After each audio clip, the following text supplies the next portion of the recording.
ஆறுபடை வீடு அமர்ந்திடும் வேல்முருகா, ஆதியந்தம் யாவும் கடந்தவன் ஞான வேலா குமரா. செங்கதிர் வேலா சங்கரி பாலா பள்ளிமயில் மணவாளா, தஞ்சம் என்று உன்னை பணிந்தோம் தென்பழனி வடிவேலா. ஆறுபடை வீடு அமர்ந்திடும் வேல்முருகா, ஆதியந்தம் யாவும் கடந்தவன் ஞான வேலா குமரா.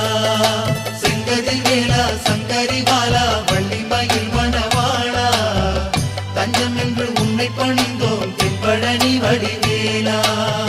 மலைமகள் ஈஸ்வரி மைந்தன் உன் திருக்கைகளில் வேலிருக்கு, அடியவர் இன்னலை போக்கிட வந்திட வேண்டும் காவலுக்கு.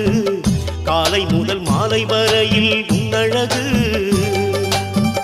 கண்டு மனம் சொக்கிட வேண்டும் அருள் வழங்கு.